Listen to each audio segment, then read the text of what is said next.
गौतम ने भर दी माही की मांग सिंदूर से, परिवार शॉक्ड। अनुपमा के पैरों तले खिसकी जमीन। जी हाँ, आपने बिल्कुल सही सुना। अनुपमा की दुनिया में एक ऐसा भूचाल आ गया है, एक ऐसा तूफान खड़ा हो गया है जिसने माँ बेटी के रिश्ते की नींव हिला के रख दी है। जिस बेटी को अनुपमा ने अपनी जान से ज्यादा चाहा, जिसे दुनिया की हर बुरी नजर से बचा के रखा, आज उसी बेटी ने, उसी माही ने अपनी माँ के सबसे बड़े दुश्मन के नाम का सिंदूर अपनी मांग में सजा लिया है।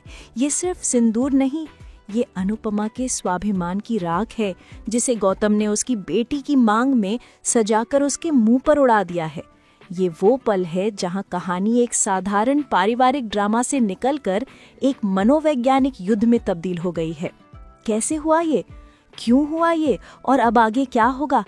आज हम कोई सतही बात नहीं करेंगे। आज हम इस कहानी की खाल उधेड़ेंगे, इसके हर एक किरदार के दिमाग के अंदर घुसकर उनके सच को बाहर निकालेंगे। ये है अनुपमा का महाविश्लेषण, मेरे यानी कुसुम के साथ, सिर्फ आपके अपने चैनल दिल दोस्ती ड्रामा पर। तो कहीं मत जाइएगा और अपनी चाय कॉफी का कप लेकर बैठ जाइए, क्योंकि ये विश्लेषण लंबा और गहरा होने वाला है। ड्रामा का ये रोलर कोस्टर अब अपनी सबसे ऊंची और सबसे खतरनाक चढ़ाई पर है। इस कहानी को समझने के लिए हमें सबसे पहले माही की मानसिकता में उतरना होगा।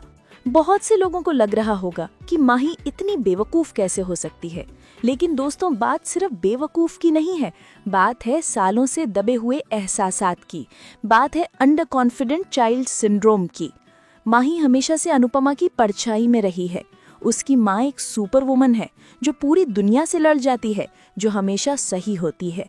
ऐसी मजबूत माँ के साए में कई बार बच्चे अपनी पहचान बनाने के लिए छटपटाने लगते हैं। उन्हें लगता है कि उनकी अपनी कोई आवाज नहीं है। माही के दिल में कहीं न कहीं ये बात घर कर गई थी कि उसकी माँ अपनी लड़ाइयों, अपनी जिम्मेदारियों में इतनी व्यस्त है कि उसके पास अपनी बेटी के छोटे छोटे दुखों को सुनने का वक्त ही नहीं है। प्रेम और आर्यन के साथ उसके रिश्ते टूटे और हर बार उसे यही लगा कि उसे अकेले ही सब कुछ सहना पड़ा। ये अकेलापन एक जहर की तरह उसकी रगों में फैल रहा था।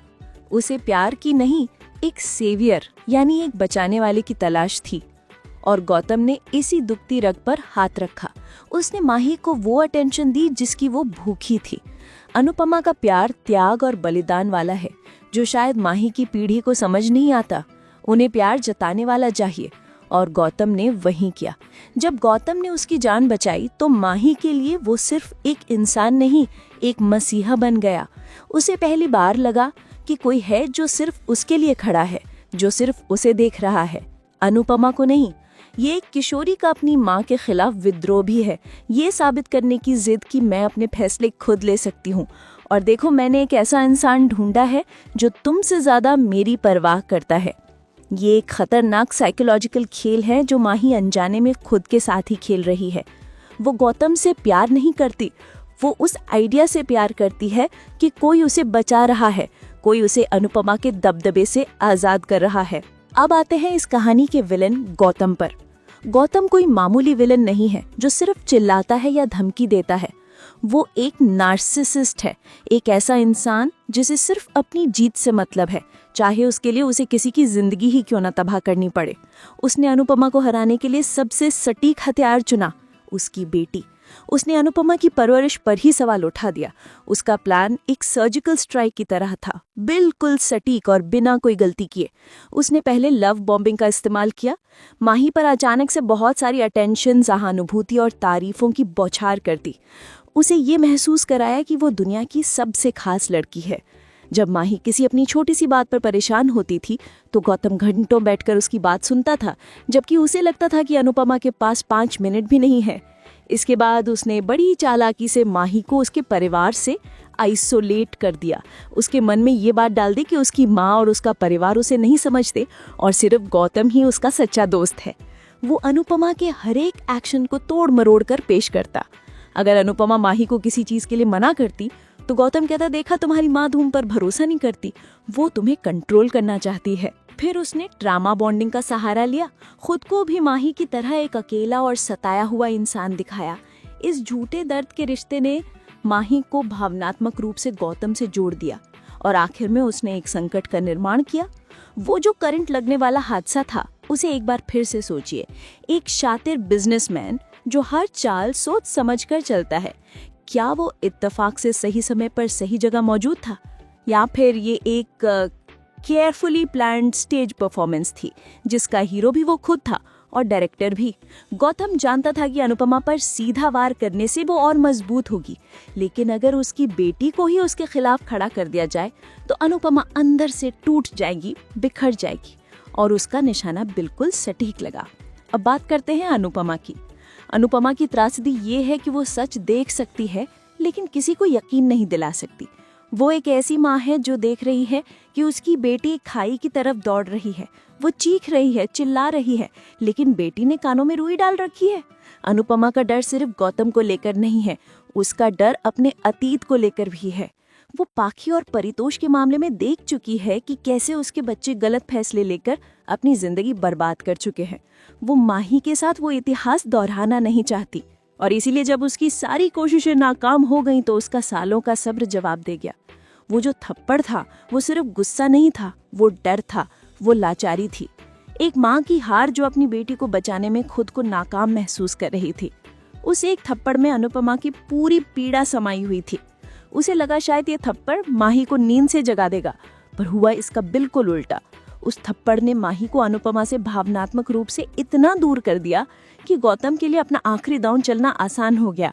वो थप्पड़ अनुपमा के हाथ से उठा, लेकिन उसकी चोट गौतम के इरादों को मजबूत कर गई। और फिर गौतम ने अपनी बाजी का आखिरी और सबसे घातक मोहरा चला, सिंदूर। उसने परंपरा को ही हथियार बना लिया। वो जानता था कि ये सिर्फ एक रस्म नहीं है, ये एक सामाजिक और भावनात्मक बंधन है जिसे तोड़ना अनुपमा के लिए लगभग नामुमकिन हो जाएगा।